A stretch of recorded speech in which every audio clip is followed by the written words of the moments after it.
Movie start होते ही रनाई को दिखाया जाता है जो सोकर उठती है और उसके बाद एल्बम में अपनी पुरानी पिक्चर्स देख रही होती है और तभी उसका बेटा डॉल्टन भी वहाँ पर आ जाता है और वो भी अपनी मदर के साथ पिक्चर्स देखने बैठ जाता है। डॉल्टन अपनी मदर रनाई की बचपन की पिक्चर्स देखने के बाद अपने फादर जोश की बचपन की पिक्चर्स देखने के बारे में पूछता है, जिस पर उसकी मदर उसे आंसर करती है कि तुम्हारे फादर की बचपन की कोई भी पिक्चर नहीं है क्योंकि वो अपनी पिक्चर्स को संभाल कर नहीं रखते। इसके बाद रनाई अपनी बुक्स को एक बुक शेल्फ में रखती है लेकिन कोई उन बुक्स को गिरा देता है। रनाई समझती है कि शायद उन बुक्स को बच्चों ने गिराया है, जिस पर वो बच्चों को डांटती है, लेकिन असल में उन बुक्स को बच्चों ने नहीं गिराया था बल्कि किसी पावर ने गिराया। फिर जोश के जॉब पर जाने के बाद रनाई सारे घर को मैनेज करती है और फिर उसके बाद अपने सॉन्ग अपनी सिंगिंग की प्रैक्टिस करती है और तभी उसे उसकी छोटी बेटी के रोने की आवाज आती है और वो उसे चुप करवाने जाती है। वो अपनी बेटी को चुप करवाती है लेकिन चुप करवाने के बाद भी बच्ची बार बार रो रही होती है। रात को डॉल्टन जब खेल रहा होता है तब लॉक रूम का दरवाजा अपने आप ही खुल जाता है। डॉल्टन लॉक रूम में जाता है और वहाँ पर लाइट ऑन करने की वजह से वो एक सीढ़ी से स्लिप होकर गिर जाता है और वहीं पर डॉल्टन किसी चीज को देखकर चीखना चिल्लाना शुरू कर देता है। उसकी चीख रनाई और जोश सुन लेते हैं और वो भागकर डॉल्टन के पास आता है। डॉल्टन वहाँ पर किस चीज से डरा था ये बात वो उन्हें नहीं बताता, वो सिर्फ ये बताता है कि वो सीढ़ियों से गिर गया था। गिरने की वजह से डॉल्टन के सर और पाँव पर मामूली सी चोटें लग जाती और जोश उसे उठाकर उसके रूम में ले जाता है। रनाई जो कि सुबह से ही अपना म्यूजिक शीट का बॉक्स ढूंढ रही होती है और वो देखती है कि वो बॉक्स भी लॉक रूम में ही पड़ा हुआ और वो बॉक्स उसी साइड पर पड़ा हुआ था जिस साइड पर देखकर डॉल्टन डर गए। नेक्स्ट मॉर्निंग में जब जोश डॉल्टन को उठाता है तब वो नहीं उठता, जिस पर जोश और रनाई उसे हॉस्पिटल लेकर जाते और वहाँ पर उन्हें ये बैड न्यूज मिलती है कि डॉल्टन कोमा में चला गया। और यहाँ अजीब बात ये थी कि डॉल्टन की कोमा में जाने का असल रीजन डॉक्टर भी नहीं बता पा रहे, उन्हें कुछ समझ ही नहीं आ रहा क्योंकि उसके सारे टेस्ट नॉर्मल थे। इसके बाद 3 महीने गुजर जाने के बाद उनके घर को दिखाया जाता है। तब तक वो लोग डॉल्टन को घर ले आते हैं लेकिन डॉल्टन अभी भी ठीक नहीं हुआ होता, वो अभी तक कोमा में ही होता। फिर रनाई जब सिंगिंग प्रैक्टिस कर रही होती है तब उसकी बेबी के रूम से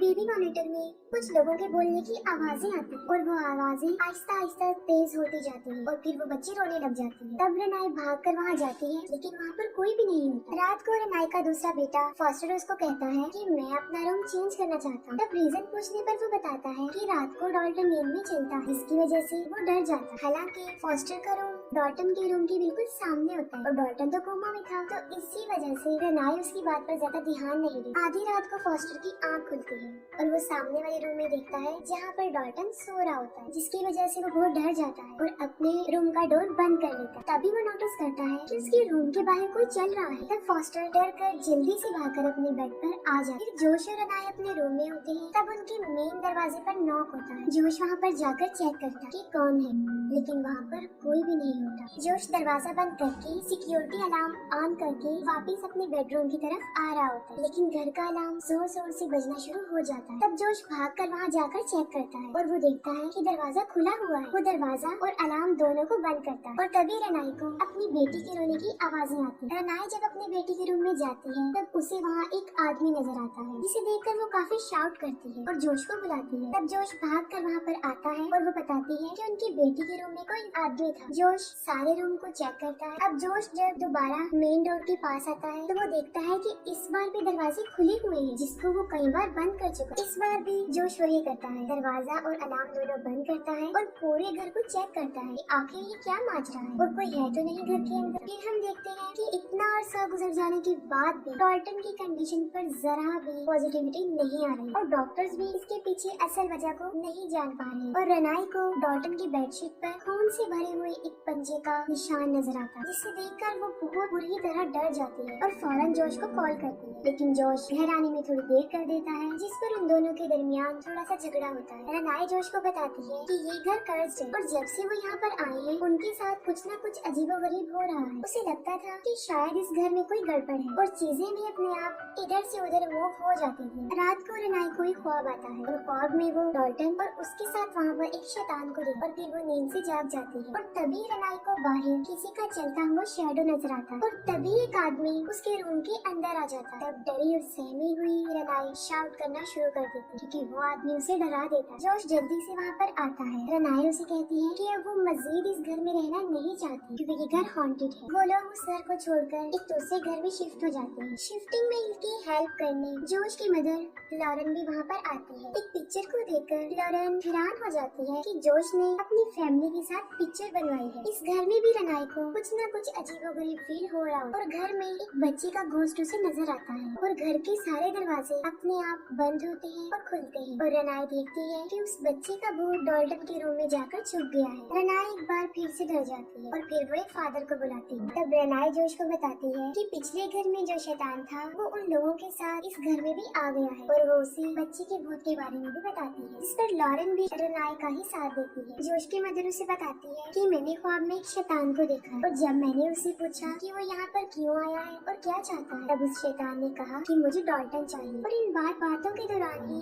वही शैतान लॉरेन को जोश के पीछे नजर आता है, जिसे देखकर वो बुरी तरह डर जाती है और इतने में डॉल्टन के रूम से भी आवाजें आना शुरू हो जाती हैं और ये लोग भागकर उसके रूम में जाते हैं। तो वो देखते हैं कि उस रूम का सारा सामान बिखरा हुआ है, जैसे किसी ने उसे इधर उधर फेंका है और यहाँ तक कि डॉल्टन भी अपने बेड से नीचे गिरा हुआ था। ये सब कुछ देखकर रनाई मजीद डर जाती और फिर लॉरेन पैरानॉर्मल एक्टिविटी की स्पेशलिस्ट एलिस को बुलाती है। एलिस घर आती है और जब वो डॉल्टन के रूम में जाती है तब वहाँ पर उसे किसी शैतान की प्रेजेंस का एहसास होता है। एलिस को वहाँ पर शैतान नजर आता है और साथ साथ उसे उस शैतान का इरादा भी पता चल जाता है कि वो डॉल्टन के लिए ही यहाँ पर आया। जोशु रनाई को बताती है कि डॉल्टन कोमा में नहीं है, बल्कि उसकी ऐसी हालत एक ऐसी खूबी की वजह से हुई है जो हर किसी के पास नहीं होती और इस खूबी की वजह से ही डॉल्टन की सोल इस दुनिया को छोड़कर कहीं और जा सकता है और डॉल्टन की सोल एक ऐसी दुनिया में जाकर फंस गई है जहाँ पर मरे हुए लोग रहते हैं, यानी डॉल्टन की सोल भूतों की दुनिया में चली गई है और इसीलिए घर बदलने से भी कोई फर्क नहीं पड़ा, क्योंकि हॉन्टेड उनका घर नहीं था बल्कि डॉल्टन के वहाँ पर होने की वजह से डीमन सोल उसकी तरफ आ रही है ताकि उसे पोजेस कर सके, क्योंकि किसी भी इंसान को पोजेस करना आसान नहीं होता और इसीलिए वो सारे शैतान बहुत अरसे से ये कोशिशें कर रहे हैं। और जोश डॉल्टन के पास चला जाता है और उसे कहता है कि अगर तुम मुझे सुन सकते हो तो मुझे कोई हिंट दो। और तभी डॉल्टन की बनाई हुई पेंटिंग्स में एक पेज नीचे गिरता है। जोश उस पेज को उठा लेता है और उसकी नजर डॉल्टन की बनाई गई बाकी पेंटिंग्स पर जाती है और उन ड्राइंग्स में एक ड्राइंग वो भी होती है जो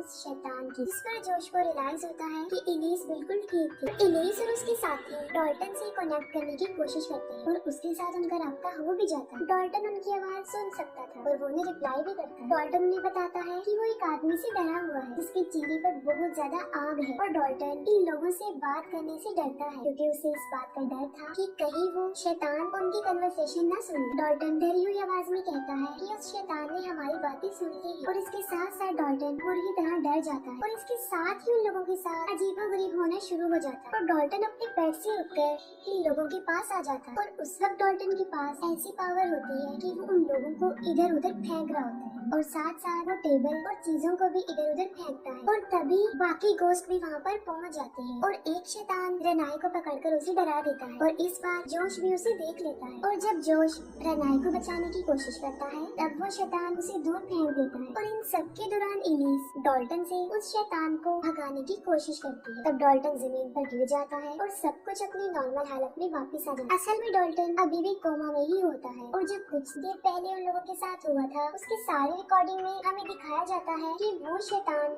डॉल्टन के पीछे खड़ा हुआ था जो उसकी बॉडी को पोजेस करना चाहता था और वही डॉल्टन से वो सब कुछ करवा रहा था। लॉरेन जोश को बताती है कि जब वो 8 साल का था तब वो नींद में डर जाता था और उसे एक बुरी औरत नजर आती थी और वो अपनी मदर को बताता था। उस बुरी औरत से जोश डरता भी था, लेकिन लॉरेन ने उसकी बातों पर ध्यान नहीं दिया और जब उसने जोश की पिक्चर्स बनाई तो हर पिक्चर में वो बुरी औरत भी उसके साथ कैप्चर हो गई। उस बुरी औरत का मोटिव ये था कि वो जोश की सोल को मरी हुई दुनिया में ले जाकर उसकी बॉडी को पोजेस कर सके। वो कहती है कि ये सब होने के बाद उसने एलिस से मदद ली थी और जोश को इन सब चीजों से बचा लिया था। एलिस ने जोश के माइंड से सारी वो बैड मेमोरीज को खत्म कर दिया था, लेकिन आज तक जोश पिक्चर्स खिंचवाने से डरता है और यही वजह है कि एल्बम में उसकी कोई बचपन की पिक्चर भी नहीं थी। एलिस उसे कहती है कि अब जोश ही है जो डॉल्टन को बचा सकता है और वो उन मरे हुए लोगों की दुनिया में जाकर डॉल्टन को वहाँ से बचाकर ला सकते। और वो कहती है कि इस बात का ध्यान रखना कि वहाँ के लोगों को ये पता ना चल सके कि तुम इसी दुनिया से गए हो, वरना वो लोग तुम्हारी बॉडी के लिए भी यहाँ पर आ सकते हैं। और फिर जोश दूसरी दुनिया में चला जाता है और डॉल्टन को ढूंढता है। इसी दौरान वो बहुत सारे क्रीपी गोस्ट को देखता है। आगे जाकर वहीं पर उसे डॉल्टन भी मिल जाता है जिसके पाँव को किसी ने जंजीरों से बांधा हुआ था। वो दोनों मिलते हैं और डॉल्टन जोश को बताता है कि वहाँ पर एक शैतान है और उसी शैतान ने उसे यहाँ पर रखा हुआ है। जोश डॉल्टन को उन जंजीरों से आजाद करता है और तभी वो शैतान जोश को देख लेता है। वो शैतान जोश पर अटैक कर देता है। जोश किसी तरह अपनी जान बचाकर डॉल्टन को वहाँ से लेकर भागता है, लेकिन जोश वहाँ से आसानी से वापस नहीं आ रहा होता क्योंकि बहुत सारे भूतों ने उसे घेरा होता है। तब रेनाई जोश की हेल्प करने के लिए उसे आवाजें लगा रही होती है और तभी जोश घर के अंदर आ जाता है और डॉल्टन को घर के अंदर छोड़ देता है ताकि वो अंदर अपनी बॉडी के पास चला जाए। तभी डॉल्टन आगे चला जाता है और हर जगह पर अपनी बॉडी को ढूंढता है और इतनी ही देर में डॉल्टन के पास वहाँ पर वो शैतान आ जाता है जो उसे रोकने की बहुत कोशिश करता है। तब डॉल्टन भागता है और शैतान भी उसके पीछे पीछे भागता है, लेकिन डॉल्टन भागकर अपनी बॉडी के पास आ जाता है। और फिर हम देखते हैं कि जोश को बूढ़ी बूढ़ी औरत नजर आती है जिसे वो बचपन में देखा करता था। जोश उस पर काफी शाउट करता है और उसे वहाँ से जाने के लिए कहता है। जोश उसे कहता है कि तुम यहाँ से चले जाओ, मुझे अकेला छोड़, और मैं तुमसे नहीं डरता। और यहाँ पर हमें पता चलता है कि जोश तो असल में घर के बाहर होता है और वो बूढ़ी आत्मा घर के अंदर होती है। और तभी जोश और डॉल्टन होश में आ जाते हैं और उन्हें देखकर सब लोग बहुत खुश हो जाते हैं कि डॉल्टन भी होश में आ गया है,